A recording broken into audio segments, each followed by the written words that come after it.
حضرت امیر المومنین امام علیہ السلام کا یہ قول مومنوں کے مابین محبت، اخوت اور ایک دوسرے کے ساتھ سچے تعلقات کی اہمیت کو واضح کرتا ہے۔ امام علی علیہ السلام نے فرمایا کہ مومن اپنے بھائی مومن کا ہمسفر ہوتا ہے اور اس کے ساتھ کوئی دھوکے یا عیبجوئی نہیں کرتا۔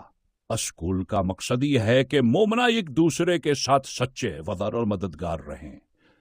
اسکول کی تفصیل: مومن کا بھائی ہونا۔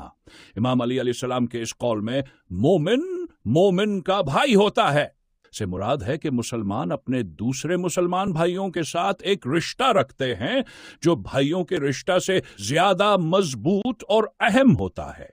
یہ رشتہ محض خون کا نہیں بلکہ ایمان، اخلاق اور دین پر مبنی ہوتا ہے۔ اس رشتہ میں محبت، بھائی چارہ اور تعاون کی بنیاد ہوتی ہے۔ دھوکہ نہ دینا۔ امام علی علیہ السلام نے فرمایا کہ کوئی مومن دوسرے مومن کو دھوکے نہیں دیتا۔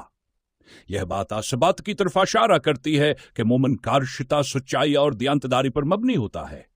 دھوکہ دہی نہ صرف معاشرتی اخلاقیاتی اصولوں کے خلاف ہے بلکہ یہ ایمان کے بنیادی اصولوں سے بھی متصادم ہے۔ مومن کو اپنے مسلمان بھائی کے ساتھ ہر حال میں سچا اور ایماندار رہنا چاہیے۔ عیبجوئی نہ کرنا۔ امام علی علیہ السلام نے فرمایا کہ مومن دوسرے مومن کی عیب جوئی نہیں کرتا۔ اس کا مطلب یہ ہے کہ مومن کو اپنے بھائی کے عیبوں کو چھپانا چاہیے اور کسی کے نقص یا کمزوری پر اس کی دل آزاری نہیں کرنی چاہیے۔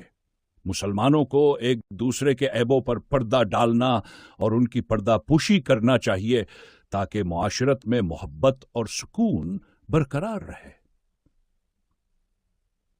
مدد میں کوتاہی نہ کرنا۔ اس قول کا آخری حصہ یہ بیان کرتا ہے کہ مومن اپنے مسلمان بھائی کی مدد میں کبھی بھی کوتاہی نہیں کرتا۔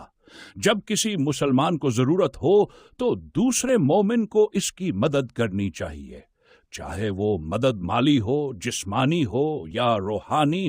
مومن کا فرض ہے کہ وہ اپنے مسلمان بھائی کے ساتھ تعاون کرے اور اس کی ضرورت کے وقت اس کے کام آئے۔ اسکول کا پیغام: امام علیہ السلام کا یہ قول معاشرتی زندگی کے لیے ایک رہنمائی فراہم کرتا ہے کہ کثرت مسلمان ایک دوسرے کے ساتھ اچھے تعلقات قائم رکھیں۔ یہ ہمیں سکھاتا ہے کہ ہم اپنے مسلمان بھائیوں کے ساتھ ایمانداری، محبت اور احترام کے ساتھ پیش آئیں اور ایک دوسرے کی مدد کرنے میں کبھی بھی پیچھے نہ رہیں۔ اس سے معاشرے میں ایک مضبوط، محبت بھرا اور ہمدرد افزا پیدا ہوتی ہے جو اسلامی تعلیمات کی اصل روح کو اجاگر کرتی ہے۔ اسکول کا عملی انفاذ انسانوں میں اخوتا اور تعاون کے جذبے کو فروغ دیتا ہے، جس سے نہ صرف فرد کے روحانیت میں بلندی آتی ہے بلکہ پورے معاشرے میں امن اور سکون کا قیام ہوتا ہے۔